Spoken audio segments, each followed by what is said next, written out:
Hello everyone. Before we get started, don't forget to hit the like button, subscribe to the channel, and drop a comment letting me know where you're tuning in from and what time it is for you. That way, YouTube knows to keep sharing more stories like this with you. Now, let's jump in. When I was around 13, my mom and dad had some people over one evening. They were our old neighbors from the block of flats we'd lived in, until I was about 5 years old.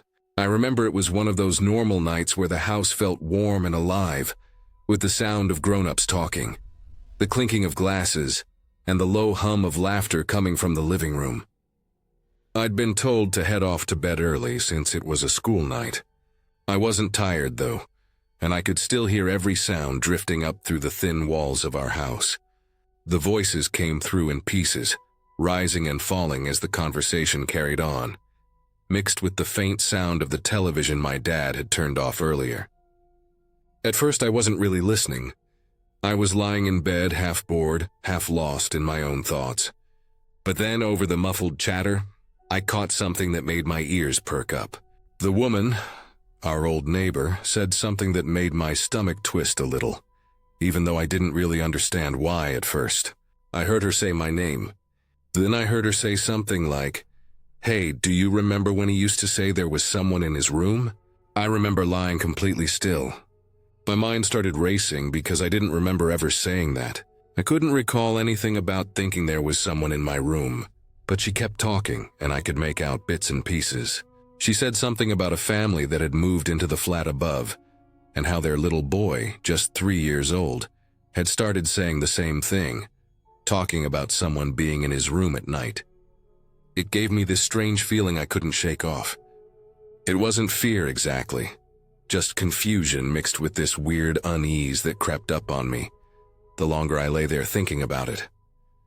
I remember staring at the ceiling for what felt like hours after that, trying to dig through my memory to find any trace of what she was talking about. Nothing came up. My brain was completely blank. The next morning, I couldn't stop thinking about it. I went to find my mom in the kitchen while she was making tea, and I asked her what the neighbor had meant. The moment I mentioned it, her whole face changed. She looked up at me like she couldn't believe I didn't remember. "You don't remember?" she said, her voice surprised. Then she sighed, and I could tell she was thinking back to something. She started explaining slowly, like she was piecing it together as she went. She said that when we lived in that flat, there were a lot of strange things that used to happen. She mentioned footsteps up and down the hallway at night, even when everyone was asleep. She said little things around the flat would go missing. Keys, toys, sometimes things like a single shoe or a hairbrush.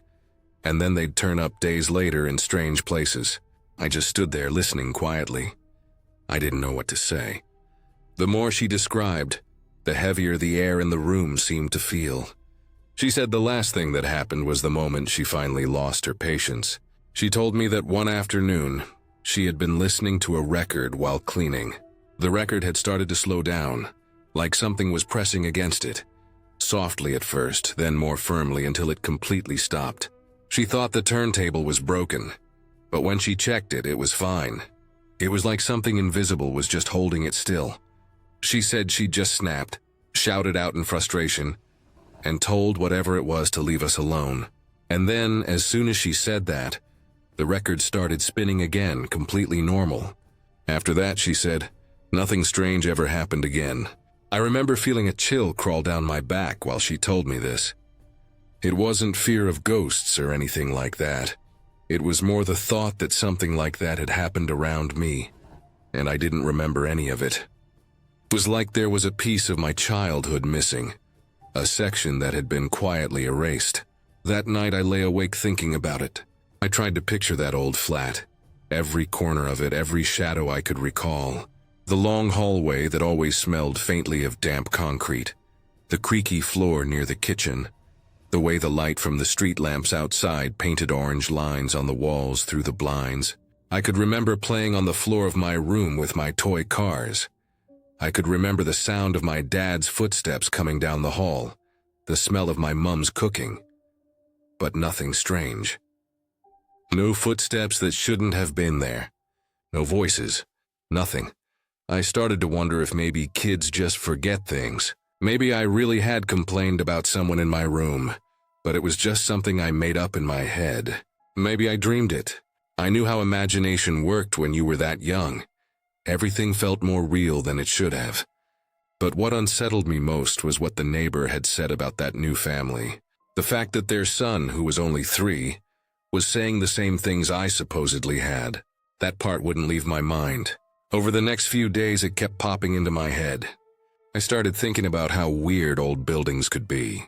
That block of flats we used to live in wasn't in great shape even when we lived there. I could remember the peeling paint in the stairwell, the sound of pipes knocking in the walls at night, the way the floors sometimes trembled when someone heavy walked in the apartment above. It wasn't hard to imagine how a kid could mistake the sounds for footsteps in their room. I told myself that's all it was. Just the building settling, echoes, maybe water pipes running behind the walls.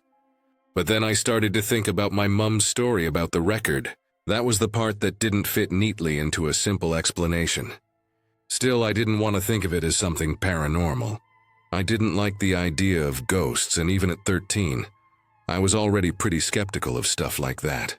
But I couldn't help imagining her sitting there with that record slowing down, the needle dragging almost to a stop. What could make that happen? A power surge? A short in the motor? Maybe it wasn't what she thought at all. Years went by after that, and I didn't think much about it. Life got busy, and the memory of that night faded into the background of everything else. But every now and then, something would remind me of it. A song from one of those old records, or the smell of dust and warm vinyl when I walked into an old house. I'd think about that conversation and wonder about the family who'd moved into the flat above. I wondered if they'd stayed there long, or if they'd ended up moving out. It wasn't until I was older that I started thinking about it in a different way. When you're a kid, you just accept things. You hear stories and they stick with you in a sort of hazy way. But as an adult, I started looking back and questioning the details. Maybe there wasn't anything strange at all. Maybe my mom had been under a lot of stress back then. Money was tight. We were living in a cramped flat, and I was a noisy little kid. Stress can make you notice things you normally wouldn't. You start hearing the house creak differently, seeing shadows move when it's really just the headlights from a passing car. Maybe the footsteps were the neighbors. The missing items could have been misplaced. The record slowing down could have just been the motor sticking for a second before catching again. But still, that coincidence, the fact that another family years later had a little boy saying the exact same thing I did, never completely sat right with me. It wasn't something you could just brush off as imagination. I tried, but some part of me always circled back to it. Once out of curiosity, I looked up that old block of flats online. It had been renovated since then, painted a fresh color, given new windows and railings. But when I saw the photos, something about it still felt heavy. The hallway where my mum said she used to hear footsteps looked narrower than I remembered. The building had that same claustrophobic air, even through a photograph. It made me think about how places hold on to things. Not spirits or ghosts, but energy. The marks people leave behind through years of living there. Maybe the sound of footsteps and missing items were just byproducts of that. A building carrying echoes of the lives that passed through it. Maybe that's what that little boy heard too.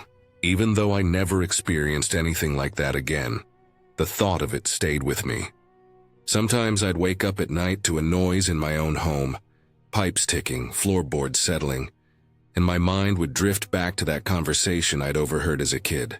I'd lie there in the dark, listening, telling myself it was just the house, just sound and silence playing tricks. But there was one night not too long ago when I woke up to a faint sound in the hallway outside my bedroom. It was so soft that at first I thought I imagined it. It was the light, careful sound of footsteps. Barely there, but real enough to make me sit up and listen. For a moment, everything was completely still. Then it stopped. I got up, checked the hall, and of course there was nothing there. But I stood there for a while anyway, just listening. The air felt still in that strange way it sometimes does at night, when even the quiet seems too loud. I went back to bed, But as I lay there, I realized how easily memories stay hidden until something small brings them back. I don't believe in ghosts, not really. But I do believe that the past has a way of following us. Sometimes in things we can't quite explain. Sometimes in the way sound carries through a house when everything else is quiet. Whatever happened in that flat when I was 5, I'll probably never know. Maybe it was just an old building full of creaks and drafts. Maybe it was my mom's imagination under too much stress. Maybe it was something that never really needed an explanation. But every time I think about that other kid, years later, saying the same thing I supposedly once did, I can't help but feel that there's something about that place I'll never fully understand. And I think that's what really unsettles me. Not the idea of someone being there, but the fact that something happened, something real enough for my mom to remember vividly, and for another child years later to sense it too. Something I lived through but can't remember at all.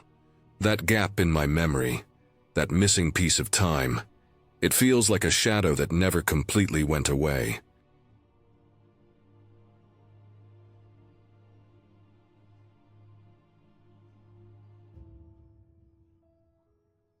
It was close to midnight when I started walking down the path that ran along the lake. My university campus was quiet that night, quieter than usual.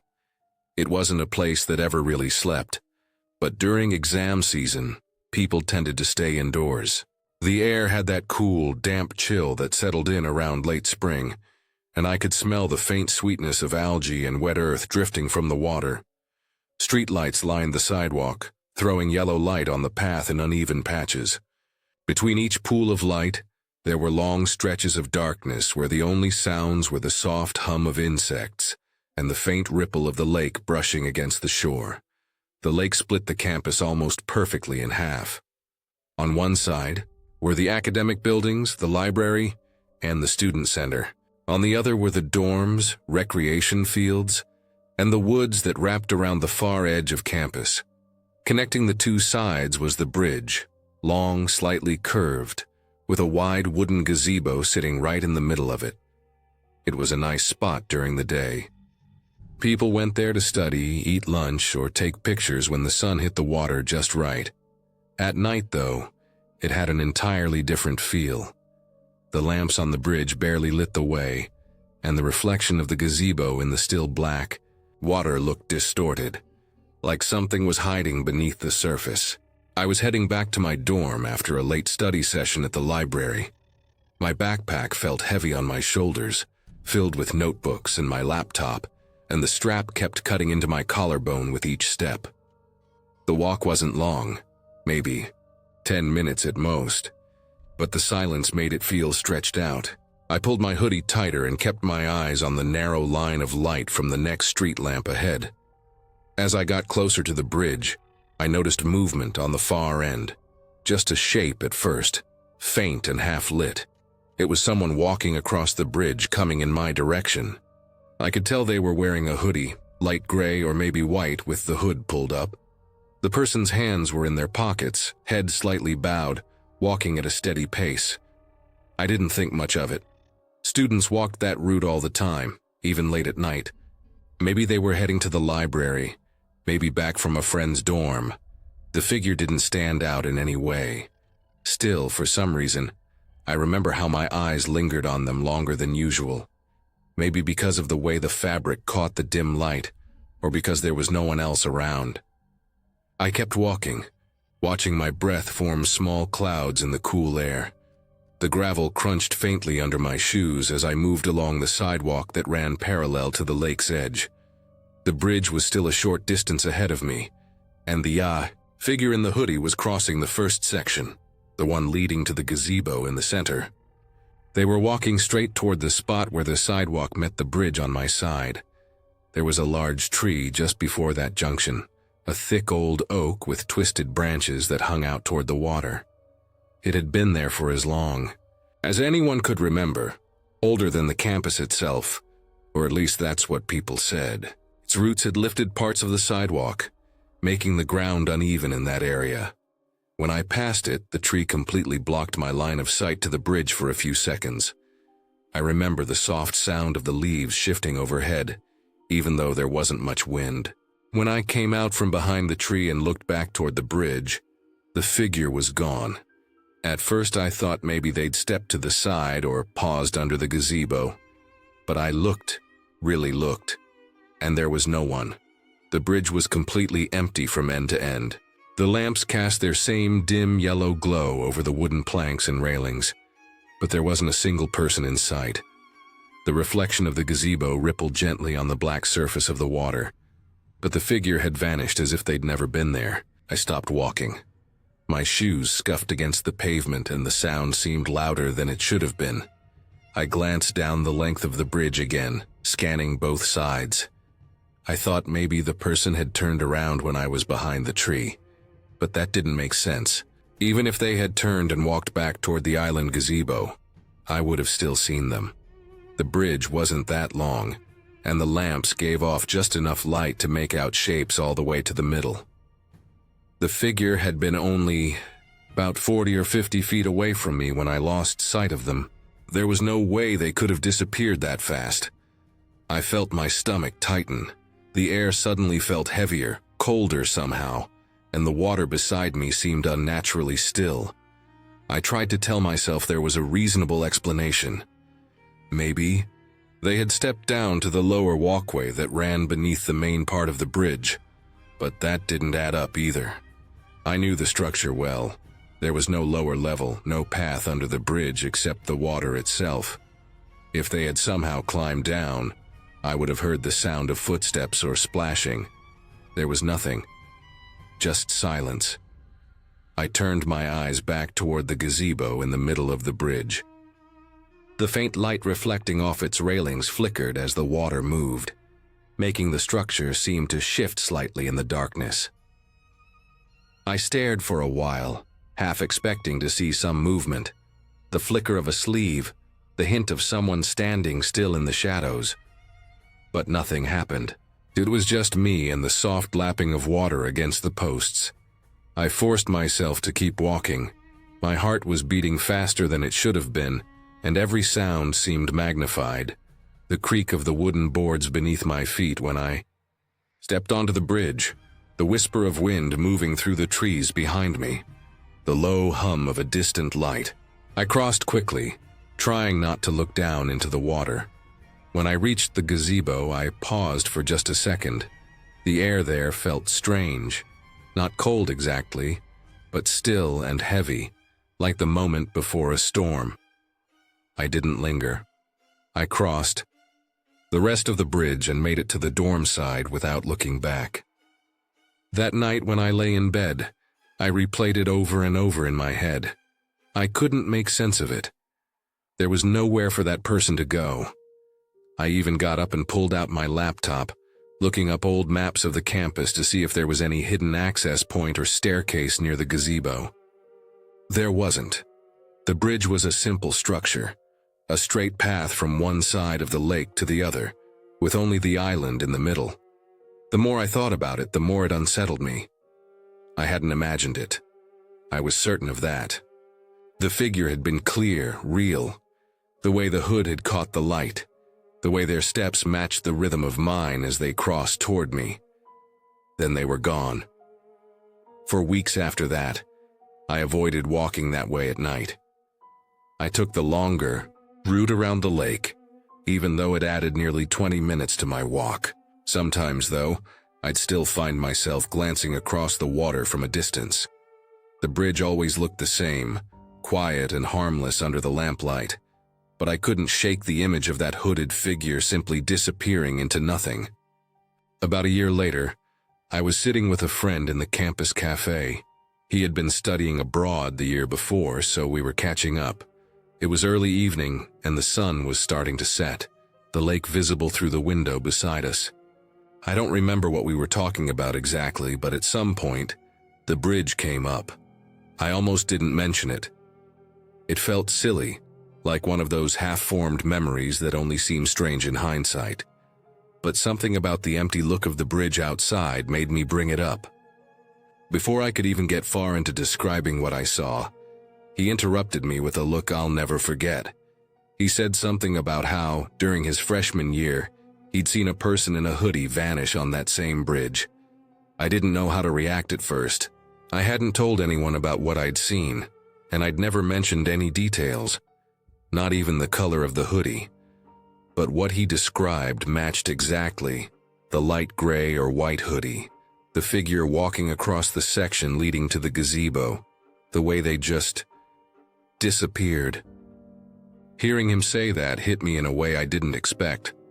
It wasn't even relief, more like a slow, sinking feeling in my stomach.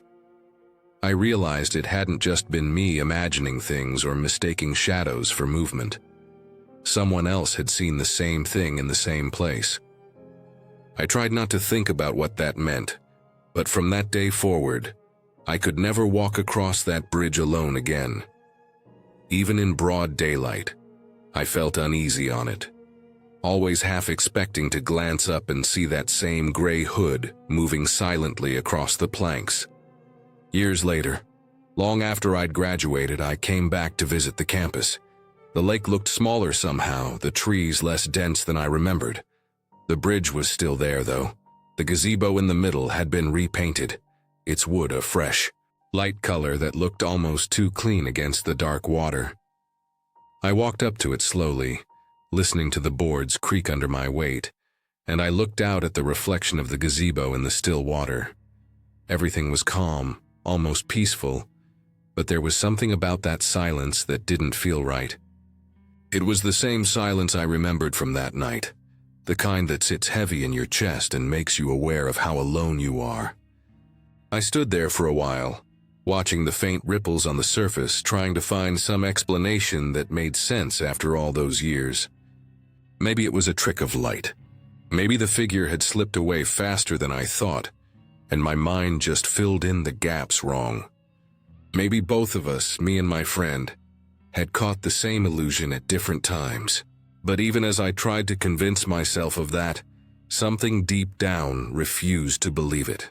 I could still picture that gray hood, that quiet movement across the bridge, and the impossible emptiness that followed. When I finally turned to leave, the air shifted slightly, just enough to stir the surface of the lake. The reflection of the gazebo wavered, breaking apart for a second before settling again. I walked off the bridge without looking back, feeling that same chill I'd felt years before. Not the kind that comes from cold air, but from the sense that something, somewhere, had been standing there long before I arrived, and would still be there long after I left.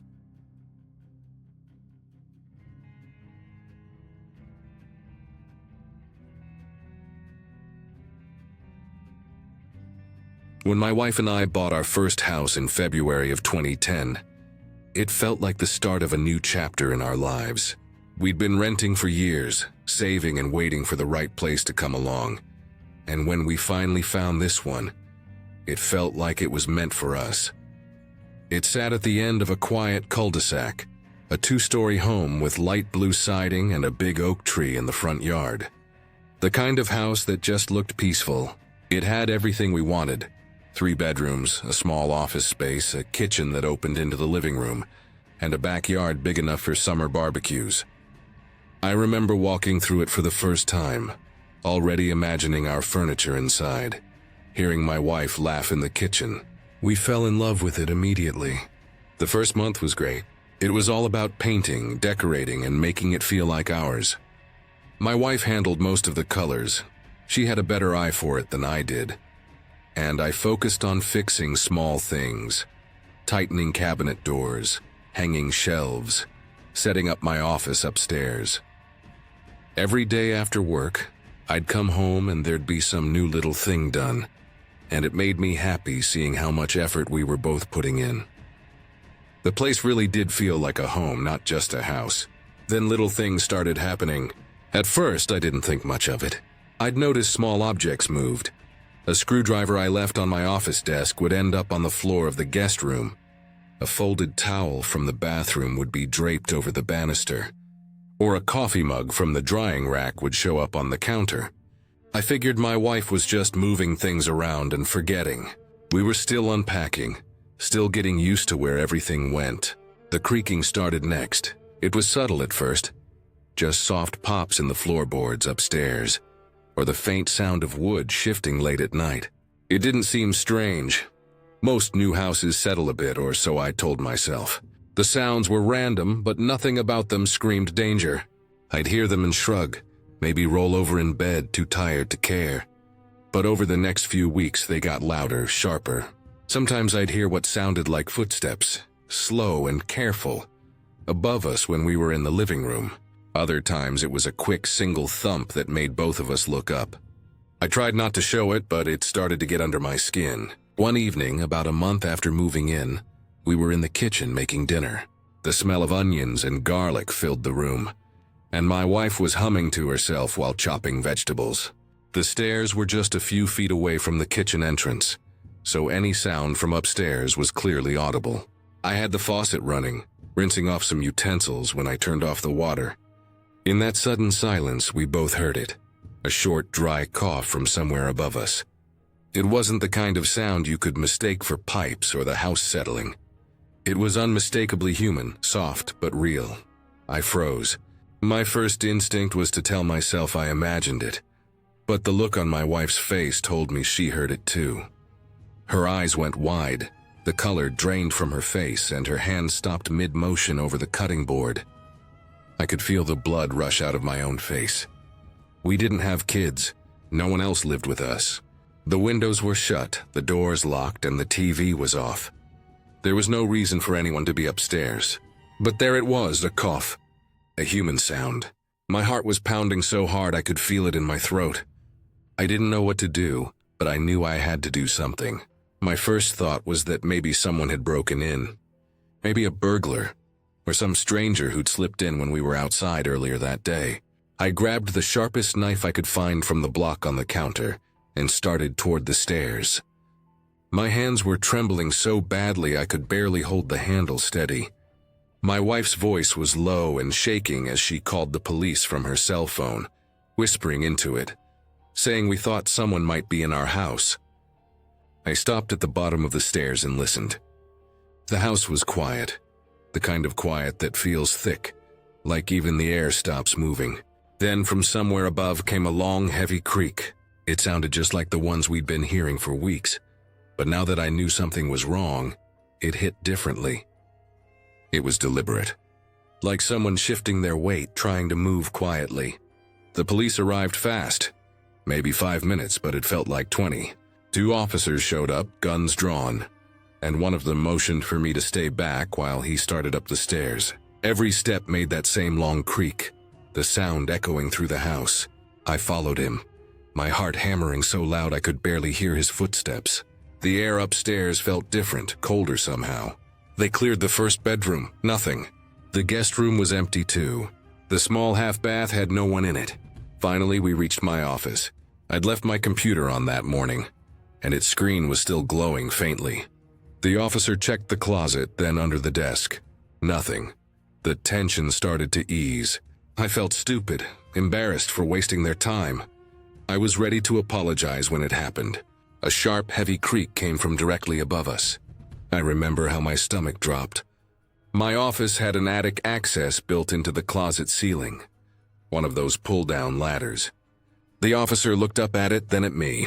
Without saying a word, he reached up, pulled the string, and the ladder folded down slowly, dust falling with it.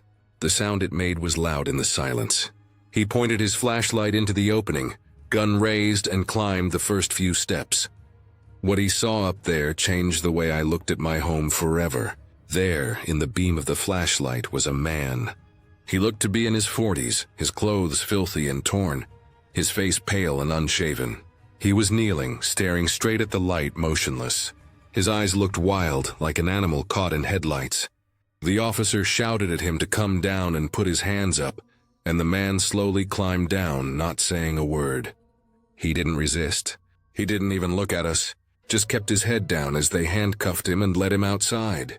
The police took him away, and for a long time neither my wife nor I said anything. The house felt wrong, tainted somehow. The thought that someone had been living above us, walking around while we slept, made my skin crawl. Later, we learned what happened. The man was homeless. He'd found his way into the house months before it went on sale. The realtor must have forgotten to lock up after showing it. and he started staying there, sleeping in the attic during the day, sneaking down at night to find food. When the house was empty, it was his shelter. When we moved in, he just stayed, too afraid or unwilling to leave. He'd been living above us for nearly a month, watching us, listening to us talk and move around. He said he tried to stay quiet, to avoid being noticed, and only went into the house at night when he knew we were asleep. But sometimes he got careless, dropping things, shifting his weight, or coughing when he shouldn't have. It explained everything. The missing objects, the creaks, the footsteps. Every strange noise that I'd dismissed as the house settling wasn't the house at all. It was him moving above us. The police told us he hadn't been violent, that he didn't have any weapons, and that he'd been cooperative. But none of that mattered. The idea that someone had been right there the whole time, hidden just a few feet above where we slept, was enough to make both of us sick. For days afterward, we couldn't sleep. Every sound made us jump. Every creak, every pop, every gust of wind against the siding sent a shiver down my spine. We kept the lights on at night for weeks. My wife couldn't even go upstairs without me. The attic ladder was sealed shut and padlocked the day after it happened. But it didn't help. The damage was already done. I started replaying everything in my head. The nights I'd hear footsteps and brushed it off. The times I'd find my office chair slightly moved, or papers scattered. The times I'd go to the kitchen in the middle of the night and swear I heard faint movement above. It all fit together now. He was always there, living just a few feet above us, probably watching us while we went about our lives completely unaware. The scariest part wasn't just that he was there, it was how long it took us to notice. A month. 30 days of living under the same roof as a stranger. 30 nights of sleeping peacefully while he moved around above us. We thought the house was perfect when we bought it, and in a way it still is. It's just that every time I walk through it now, every sound feels loaded. Every faint creak makes me stop and listen. Even years later, I'll be sitting in the living room reading or watching TV, and I'll hear something, maybe the wind, maybe the wood shifting, and that same cold feeling rushes through me again. My mind goes right back to that night, to that cough, to the sight of that man kneeling in the attic. We never saw him again after that night. The police said he was taken in for trespassing and mental evaluation.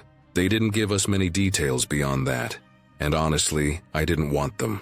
I didn't want to know where he came from or how long he'd really been there. I just wanted to move on. But you don't move on from something like that easily. The thought of being watched, of sharing your home with someone you didn't even know existed, changes the way you think about safety, changes the way you feel about walls, doors, locks, all the things that are supposed to make you feel secure. We still live in that house, though it took months before it felt even remotely normal again. For a while we talked about selling it, but the idea of moving just felt exhausting. We had worked so hard to make it ours.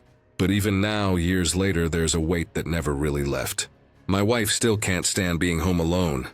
She keeps every door locked, even interior ones. I can't blame her. Sometimes when I wake up in the middle of the night and the house is quiet, I catch myself staring up at the ceiling, half expecting to hear a soft creak or a faint cough. People always talk about haunted houses like it's ghosts or something supernatural that makes them scary. But this was real. This was worse, because it wasn't something you couldn't explain. It wasn't a spirit or a story. It was a man, flesh and blood, someone desperate, quiet, and hidden in plain sight. He wasn't a ghost, but he haunted us just the same. And maybe in a way he still does.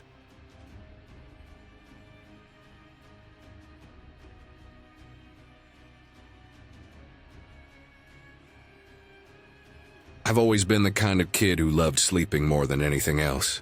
My alarm could go off for 10 straight minutes and I'd barely stir.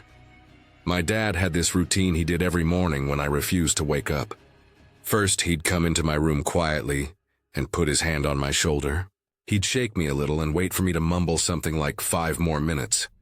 I always did. Then, when I didn't get up, he'd yank the covers right off me in one swift pull, and the cold air hitting me was enough to make me scramble out of bed. It was almost automatic at that point. That's just how mornings went in our house. That's why, when all of this happened, my brain didn't even question it at first. It just reacted the way it always did. It was a Friday night, and I had promised my friends I'd meet them early the next morning for pickup basketball. We played every weekend at this old outdoor court behind the elementary school. The older kids usually got there first, so if you wanted to actually get a spot on the good side of the court, you had to show up early, like 6 a.m. early. I set my alarm for 5:30, put my phone on the nightstand and double-checked that the volume was turned all the way up. My dad wasn't going to be home that night. He worked far away, some nights he didn't come home at all, and this was one of those nights. I remember lying there, half scrolling through my phone, half thinking about how tired I already felt. I could hear the low hum of the heater in the hallway, the faint ticking of the clock on my desk. The house had that still heavy quiet that settles in late at night when everyone's asleep. My mom's door down the hall was closed. Everything felt normal, and eventually my eyes started to close on their own. The next thing I remember was that feeling, that familiar pressure on my shoulder. It was so gentle at first that I didn't even think twice. My dad always did it the same way. I could feel the weight of a hand, warm, solid, pressing down slightly and then giving a little shake. My brain was still half asleep, and I murmured the same thing I always said, 5 more minutes. My voice came out hoarse and heavy. Then it happened. The covers yanked off me, fast, all the way off the bed, dragging down to the floor in one quick motion. That was always the part that got me up. Every single morning, it meant my dad was serious. So even though I was still groggy, my body reacted before my brain did. I shot up, heart thumping, blinking hard, ready to tell him I was getting up. But when my eyes opened, there was nothing. No one was standing there. The room was completely dark except for the dull red glow of my alarm clock on the nightstand. It said 2:30 a.m. I froze. I didn't move, didn't breathe for a few seconds. My blanket was on the floor, pulled all the way down near my desk. My heart started beating fast, the way it does when you wake up from a nightmare, only I wasn't dreaming. The air in my room felt cold, too cold. The kind of cold that felt wrong, like someone had just opened a door and let the winter in. I rubbed my face, trying to convince myself I'd imagined it. Maybe I had pulled the blanket off myself somehow, twisted it around and thrown it off without realizing. But that didn't explain the hand. That pressure on my shoulder had been too clear, too real. I knew what it felt like because I'd felt it every morning of my life. I slowly leaned over and grabbed the blanket, pulling it back up. My hands were shaking. I sat there for a long time, staring at the doorway, waiting for something, anything to move. But the door was shut, just the way it had been when I went to bed. The sound of the house was strange then. It was so quiet that every little noise stood out. The ticking of the clock, the faint hum of the refrigerator down the hall, even the sound of my own breathing. I could hear my heartbeat in my ears. After a few minutes, I lay back down, telling myself it was nothing. Maybe I had dreamed the whole thing, half awake, half asleep. Maybe it was one of those weird sleep things where your brain mixes up reality. I tried to pull the blanket around me, but it didn't feel right anymore.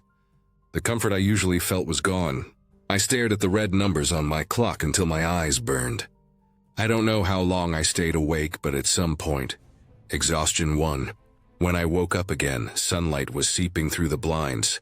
I could hear my mom moving around in the kitchen, the faint sound of the coffee maker dripping. I checked my phone. It was almost 8 a.m. I'd missed my alarm completely. I sat up slowly, still thinking about what had happened. The blanket was half on the bed, half hanging off. But it wasn't how I'd found it earlier that night. I told myself again it was nothing. Maybe I'd just dreamed it. Maybe I'd had one of those moments where your brain tricks you while you're half asleep. I wanted to believe that. When I went into the kitchen, my mom looked up from her coffee and smiled at me. I asked, trying to sound casual, if Dad had come home in the night. She shook her head and said no. He'd stayed at work, probably wouldn't be home until the next day. She didn't even look suspicious about the question. It was normal for him to be gone. I nodded and didn't say anything else. But inside I knew I hadn't dreamed that hand. I knew how it had felt, how familiar, how real. The weight, the warmth, the exact motion, and the covers. There was no way they could have been pulled like that by accident. I'd slept in that bed long enough to know how the sheets moved when I tossed or turned. This had been deliberate.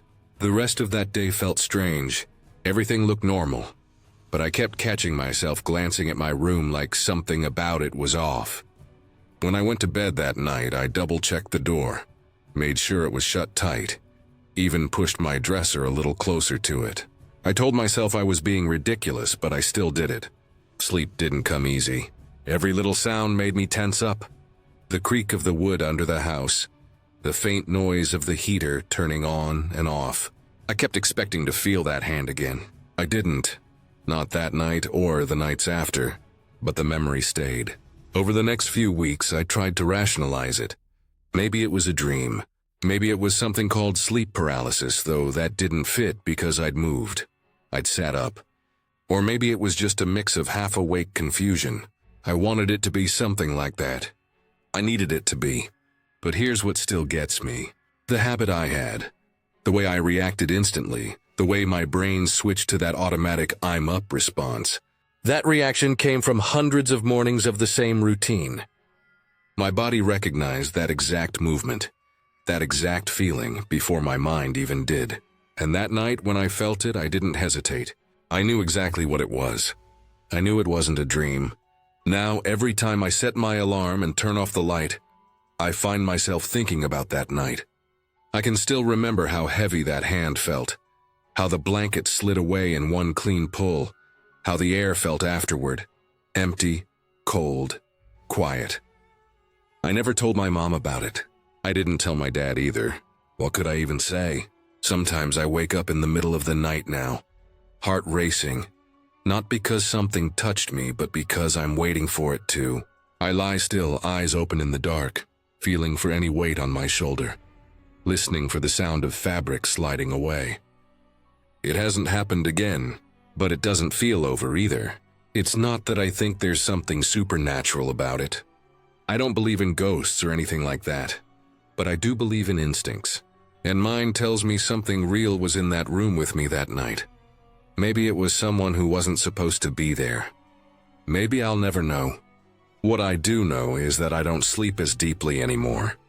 I still set my alarm, but most mornings I'm awake before it goes off, staring at the ceiling, listening to the silence, waiting to make sure I'm alone before I get out of bed.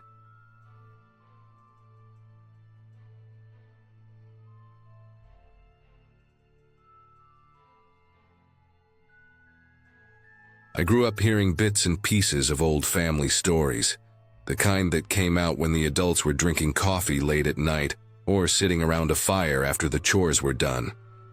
Most of them were harmless. Tales about storms that wiped out crops or cattle that wandered too far and were never found again. But one story always came with lowered voices and long pauses. It was the one about the aunt they buried too soon. My family has lived in rural Nebraska since the mid-1800s. The land they settled on was nothing but endless prairie, grass that moved like water when the wind came through, and a sky so wide it made you feel small no matter how old you were. Life out there was rough, especially in the early days. Winters could kill, droughts could starve, and disease came through every few years like a scythe, taking whoever it wanted. People didn't have much choice but to deal with it, bury their dead fast and keep going. Back then, disease spread easily, and families were terrified of infection. They didn't wait for doctors to confirm deaths, because by the time one got out to the homestead, it was usually too late anyway. When someone stopped breathing, they were gone. You wrapped them up, said a prayer, and got them into the ground before the sickness could spread. There was no embalming. No waiting for signs of life, no chance for mistakes to be corrected. The story goes that around the turn of the century, one of my distant aunts, nobody remembers how many greats go before her name now, fell ill.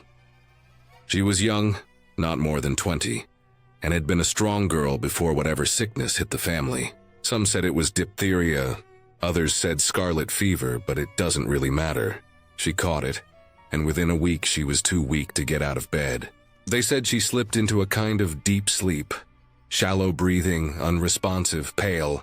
Her family did what everyone did in those days. They waited a few hours after her chest stopped moving, and then decided she was gone. They built her a pine casket, wrapped her in the best dress she owned, and buried her in the family plot out behind the house.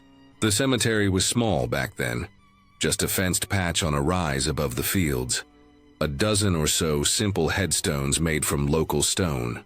She had 2 dogs, farm dogs that followed her everywhere. They were mutts but loyal ones, the kind that slept by the porch and watched over the chickens. People said they were unusually attached to her, that they'd howl when she was away and wouldn't eat unless she was home. When she died, the dogs followed the family all the way to the grave and stayed there even after everyone went back to the house. At first, no one thought much of it. Dogs grieved too. They slept by the grave that night and the next and the next. When the family tried to bring them back, they'd run right back up the hill, digging around the dirt and whining until they were chased off again. For a week or more, they did that back and forth night and day. By the second week, it wasn't just that they were hanging around. They were acting strange, barking at all hours, pacing, scratching at the ground until their paws bled. My great-great-grandfather finally said something was wrong.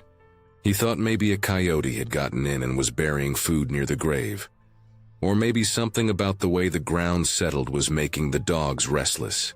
So one afternoon, after nearly 2 weeks of this, they decided to dig. They didn't expect anything other than maybe to calm their nerves and the dogs. But when they got to the casket, something didn't look right. The earth was still damp from recent rain, and the smell that came out when the first layer of the coffin cracked was unbearable. Still, they pried it open. Inside, she didn't look peaceful anymore. Her hair, long and dark, was matted and torn out in clumps. Her fingers were raw, bloody, and twisted, with splinters of wood jammed under the nails. The lid of the casket had deep gouges, scratch marks that followed the grain of the wood in desperate, chaotic lines. Her mouth was open, the skin around it cracked and dark. There were faint traces of dried blood where she must have screamed until her lungs gave out. They realized then that she hadn't been dead when they buried her. She had been in some kind of coma, and she'd woken up under 6 feet of dirt, trapped in a box she couldn't escape. No one knew how long she'd lived down there, hours, maybe days, but long enough to claw through her hair, shred her hands, and leave her mark on the coffin that held her. The dogs had known. That was the part that haunted everyone the most. They'd heard her, maybe even smelled the faint traces of life under the soil. For days, they'd tried to dig, to get someone's attention, to save her. The family reburied her, this time with a new coffin and a proper marker. They didn't talk much about it after that. The dogs stayed near the grave for a while longer, quiet now, before disappearing one night. No one ever saw them again. Some said they wandered off and died in the fields. Others said they couldn't stand to stay on that land anymore. For generations, the story lingered. People told it in whispers, half in shame, half in disbelief. Some thought it was just an old legend, something made up to warn against haste in burying the dead. But out here in rural Nebraska, where the ground freezes solid in winter and the wind sounds like voices when it moves through the grass, the story feels too close to real. Even now, the old family cemetery is still there. The stones are weathered and leaning, the names almost unreadable. When I was a kid, I used to walk out there on hot summer days following the same dirt path that my great-great-grandfather would have taken. You can still see the outline of the original homestead if you look closely. Just a few scattered boards, and the impression of a foundation buried under weeds. The cemetery sits up on a small hill, overlooking what used to be cornfields but are now just open prairie again. There's one grave in particular that stands out, mostly because of the iron fence around it. The story goes that the fence wasn't there originally, that it was added later, after the whole thing happened. The posts are rusted now, and the gate hangs crooked, but it still surrounds that one grave like a boundary no one wants to cross. There's no clear marking on the stone anymore. Time has worn the name away, but family records suggest that's where she lies. Sometimes when the wind blows just right, you can hear strange noises up there. People always say it's the wind moving through the fence, but I've stood there and listened myself. Doesn't sound like wind. It's more like a soft scraping sound, faint but steady, like something shifting beneath the soil. The thing that gets me most is the way the story still feels close, like it could have happened yesterday. It's not hard to imagine the mistake. In those days, medicine was crude, and there was no such thing as heart monitors or respirators. A slow heartbeat or shallow breathing could fool anyone. And fear of spreading sickness, made people rush things they wouldn't have otherwise. But the image of her alone in that darkness, realizing where she was and clawing for air that wouldn't come, it sticks in your mind. You can almost picture her struggling until she couldn't anymore. The weight of the earth pressing down, the silence so heavy it must have been deafening. When I think about it too long, I understand why the story still gets told. It's not just a ghost story. It's a warning about human error, about how easily fear and ignorance can create horrors worse than the things we're trying to escape. Over the years, family members have tried to verify it, looking through old church records, county archives, anything that might mention the event. There are a few scattered mentions of a premature burial around that time, but nothing conclusive. Maybe the family kept it quiet to avoid shame, or maybe people just didn't want to believe it happened. But even if no records exist, the grave does. It's there, surrounded by that old iron fence, and it's hard to stand in front of it without feeling the weight of what might have happened underneath. Sometimes I wonder what she must have gone through in those last hours or days. The panic, the air growing thin, the realization that no one was coming, the scratching, the screaming that never reached the surface, the exhaustion setting in until she finally gave up. It's the kind of death that stays with you, even when you only hear about it generations later. I haven't been back to that cemetery in years. The last time I went was just before a storm. The sky was dark and the air smelled like rain. I stood by the fence looking down at the grave and I thought I heard something. Just a faint rhythmic noise. It might have been the wind or the grass moving or my imagination, but I remember stepping back, feeling that same cold, hollow fear that my ancestors must have felt when they opened that coffin. Then I turned and walked back toward the house.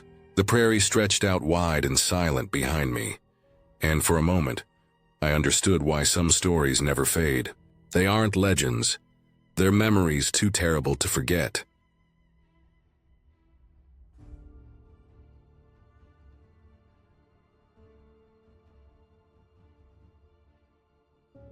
When I was a kid, holidays meant packing up the car and heading out to my grandparents' place. They lived in a quiet little neighborhood on the edge of town, the kind of place where everyone knew everyone, and nothing ever really happened.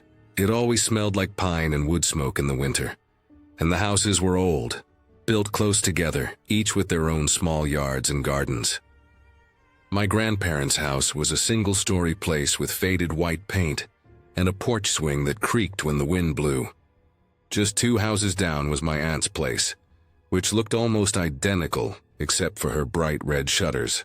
Between them, though, was the house we all hated, the one that belonged to the lady everyone avoided. Even the adults didn't seem to want to talk about her much. Her name, as far as I ever knew, was never spoken out loud. She was just that woman. She was enormous, easily over 6 feet tall, broad-shouldered, with a heavy face and pale skin that looked like it hadn't seen sunlight in years. Her hair was a dull brown, always tied up in a loose, messy bun. What made her even stranger was what she wore. She always had on a long, old-fashioned dress that looked like it belonged in another century. And around her thick neck she wore actual metal chains, logging chains, heavy and rusted, the kind you'd use to drag fallen trees. They hung down across her chest, clinking when she moved, and on her feet were black work boots caked in dirt and mud. We rarely saw her outside. When we did, it was either in her backyard, hunched over the garden, or out front doing something none of us could understand. She would scrub the walls of her house, literally washing the siding with a bucket and a rag. Sometimes she'd be out there for hours, her arms covered in soap and suds, muttering to herself, her chains clinking as she moved back and forth along the walls. Whenever we passed by, she'd yell at us. She'd call us names, horrible things no adult should say to kids. And sometimes she'd start shouting about how the devil was coming for us, or how our souls were already claimed. I never understood what she meant, but the way she said it made my stomach twist. Our parents always told us to leave her alone. My grandpa used to say she'd gone through some things and that she just wasn't right in the head. We didn't need to get involved, but to us as kids, she wasn't just some weird neighbor. She was terrifying.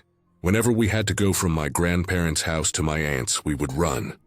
We'd sprint down that short stretch of sidewalk, our feet pounding against the pavement, hearts racing because we knew she'd be there, standing behind her window.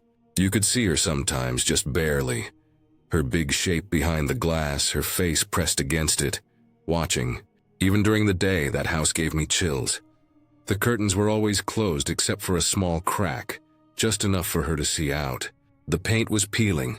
The yard was overgrown, and her garden, though full of vegetables, looked more like a graveyard than anything else. It was on Halloween when everything went wrong. That year, all the cousins came over to celebrate. We dressed up, stuffed our bags with candy, and went around the neighborhood. The night was cold, the kind of cold that made your breath come out in white puffs, and most of the houses were lit with orange porch lights or had little decorations up. We were having fun, running from house to house, laughing, comparing who had the most candy. Eventually, as it always happened when kids got together, someone had to bring up the creepy lady. It was my cousin Tyler who said it first. He was a year older than me, always the one trying to act tough. "I dare you," he said, looking right at me. "Trick or treat at her house." All of us froze. The thought alone made my stomach drop. None of us had ever gone near her door before, not even during the day. But then everyone started egging each other on, saying we should all go together. I didn't want to look scared, so I agreed. There were 6 of us. We walked down the street toward her house, our footsteps slow and quiet. The closer we got, the darker it felt. Her porch light wasn't on, and the windows were completely black. The air smelled strange, like wet dirt and something sour.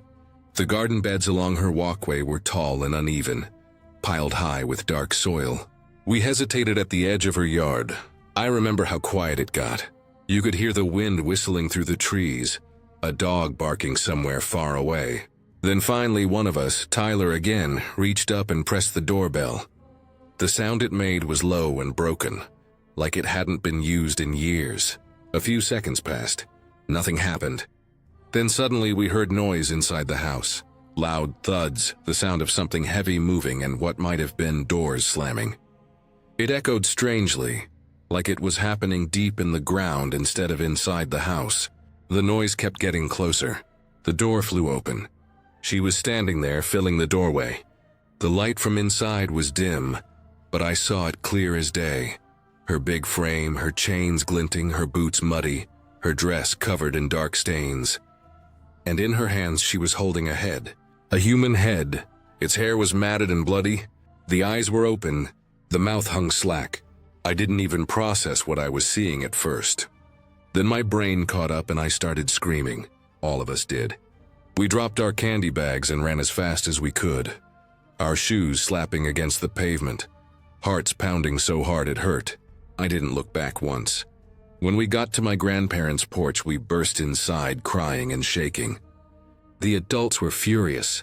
They told us it was a Halloween prop, that we had no business bothering that woman, and that we deserved to be scared for trying to mess with her. I remember sitting there, trying to stop shaking, but I couldn't. Something about it had felt wrong, too real. The smell, the weight of it in her hands, the way the skin looked like it had been torn instead of cut. A few weeks passed and things went back to normal, or as normal as they ever got there. None of us mentioned the lady again, and we didn't go near her house. Every time we visited after that, I would still see her sometimes in the yard, scrubbing the siding or dragging a shovel through the garden beds. Then about a month later, everything changed. It was late one evening when the phone rang at my grandparents' house. I remember my mom answering it, her voice light at first, then suddenly quiet. Then I saw her face go pale. The lady had attacked my aunt. From what I was told later, my aunt had been coming home from the store, bringing in groceries. She had my little cousin, who was maybe 2 at the time, in her arms. It was getting dark, and she was walking up the porch steps when the woman came up behind her. She had one of those rope saws, the kind used for cutting tree limbs. She slipped it over my aunt's head and started pulling, sawing back and forth. My aunt dropped the groceries and started kicking the door, screaming. My uncle was inside and came running. He opened the door and saw what was happening. He grabbed the nearest thing, a fire poker from beside the wood stove, and went after her. He hit her again and again until she fell, bleeding and still gripping the saw. The police came and took her away. They said my aunt was lucky. She had a deep cut around her neck but survived. My cousin wasn't hurt somehow. That night, the adults didn't let us see anything, but I remember standing at the window, looking down the street, watching the flashing red and blue lights outside the woman's house. There were police cars everywhere, and even in the dark, I could see parts of her yard torn up where they were digging. The investigation went on for weeks, and the things they found under that house still make my skin crawl when I think about it. She had been digging tunnels, actual tunnels, that stretched under her property and into the ground beneath my aunt's house, my grandparents' place, and even part of another neighbor's yard. The dirt she dug up had been piled into those garden beds out front. She had been doing it for years, slowly, quietly, right under everyone's feet. Inside the tunnels they found something else. There was a space like a small room, built from wood and concrete. And in that room was what the police called a shrine. It was covered in old bones, animal parts, candles, and, worst of all, several severed human heads. No one ever said where she got them, or who they belonged to. Some said they were people who had gone missing nearby years ago. Others said they were stolen from graves. I don't know if anyone ever found the full truth. After that, the house sat empty. The windows were boarded up and the yard grew wild again. The smell that came from it when the sun hit the dirt was awful, like rot and metal. Eventually, the city condemned the place and had it torn down. But even then, for years afterward, people said strange things happened there. Dogs wouldn't go near the spot. Grass wouldn't grow right. We stopped visiting as often after that. My aunt recovered, though she was never the same. She had a long scar across her neck, pale and jagged, and she never went anywhere alone again. My grandparents sold their house a few years later and moved closer to us. Sometimes when I think back on that night, I realize how close we came to something far worse. When I picture her standing in that doorway, holding that head, I can still see the look in her eyes, blank, hollow, like she wasn't even really there anymore. And I still wonder, when we ran screaming that Halloween, if she was angry because we'd interrupted her, or if we'd caught her in the middle of something she thought no one would ever see.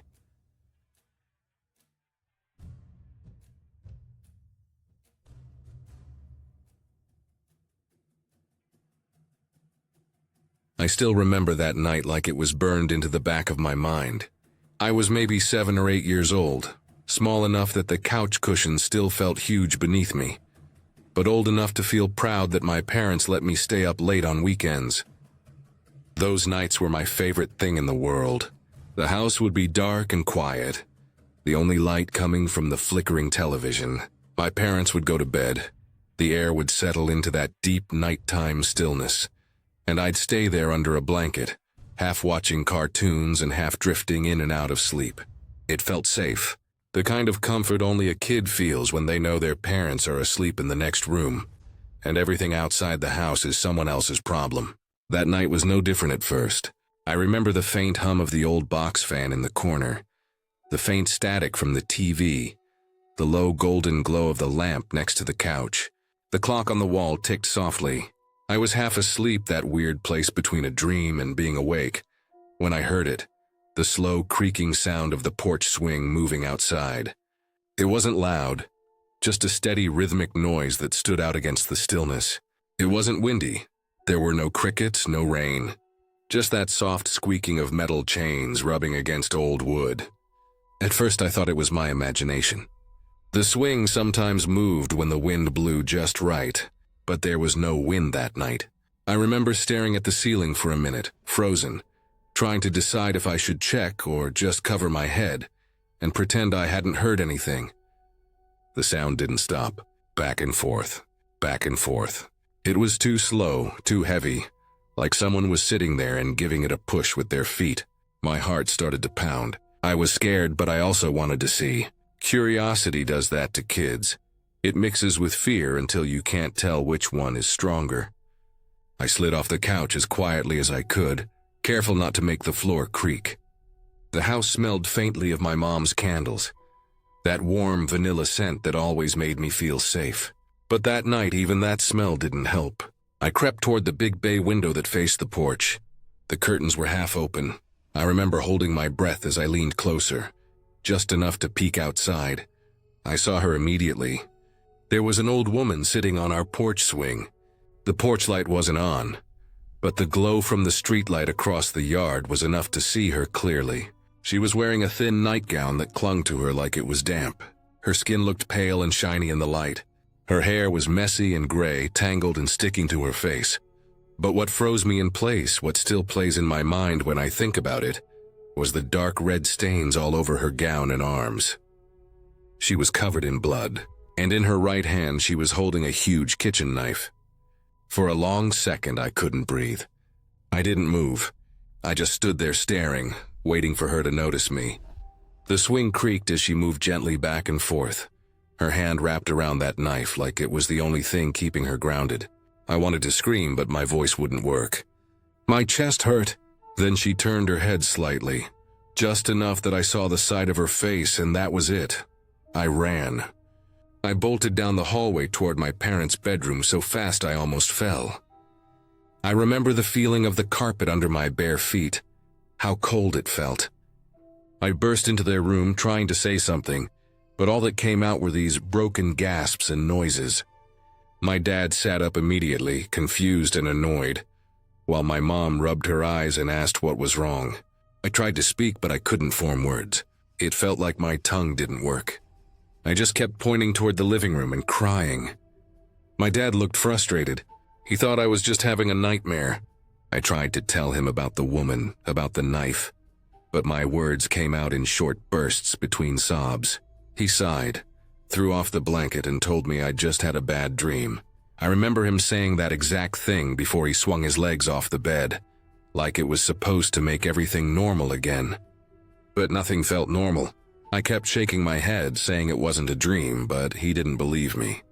He grabbed my wrist and said he'd show me that there was nothing outside. I fought him the whole way down the hall.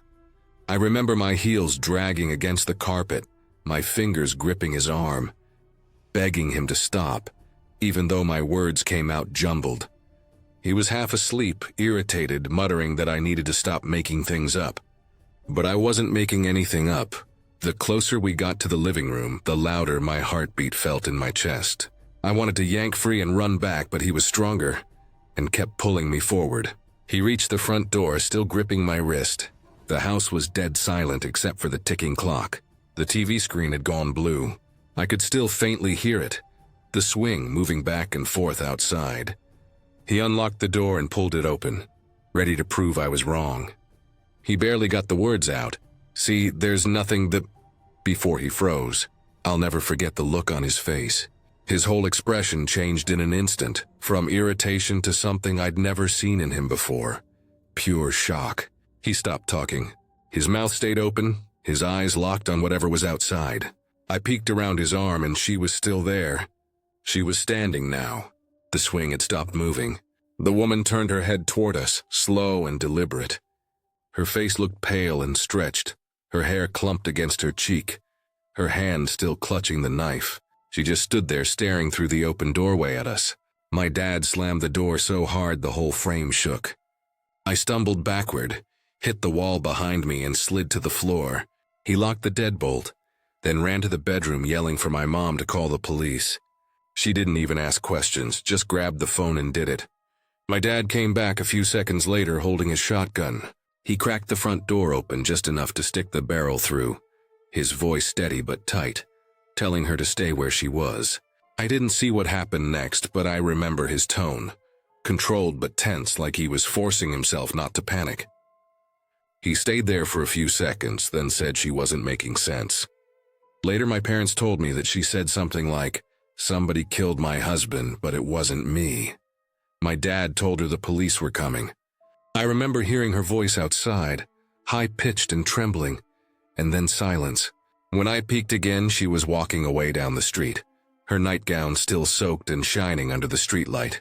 The police arrived maybe 15 minutes later. I remember the flashing red and blue lights outside the window, the sound of doors slamming, radios crackling, voices calling out. I sat on the couch with a blanket wrapped around me, watching them move up and down the street.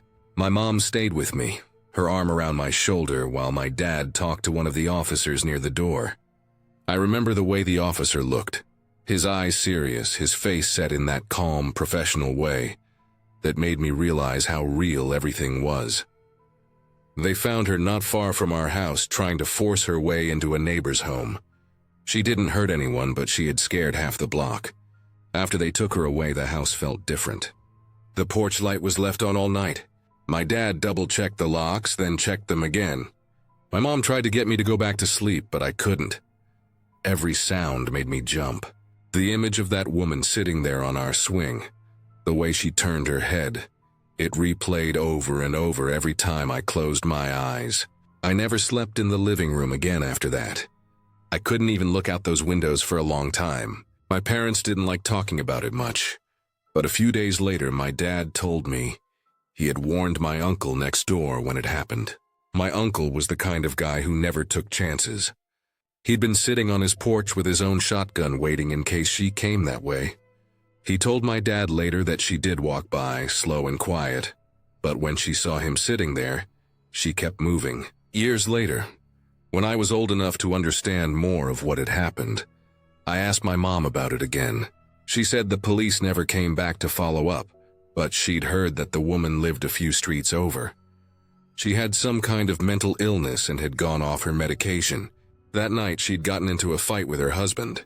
From what they'd heard, she'd attacked him in a breakdown, then ran out into the street when he locked her out. Somewhere along the way, she cut herself with the knife, maybe trying to hurt herself, or maybe trying to make it look like someone else had. Nobody was sure. Her husband survived, and she was taken to a psychiatric hospital after the police found her. It's been decades since that night, but the memory never faded. The small details are still sharp in my mind. The sound of the swing creaking, the smell of the old couch fabric, the cold air that rushed in when the door opened. For years afterward, I would wake up in the middle of the night and glance toward the living room, just to make sure no one was sitting there. Even now, when I visit my parents' house, I catch myself avoiding that window. The porch swing is gone, replaced with 2 wooden chairs, but I can still see it in my head exactly as it was, swaying gently, the chain squeaking, the figure sitting there in the dim light. That night taught me something about fear that never really goes away. It's not always loud or sudden. Sometimes it's quiet, slow, and it waits for you to notice it before it moves. Sometimes it sits just outside your house under a weak streetlight and reminds you that the world isn't always as safe as it feels when you're a kid half asleep on a couch.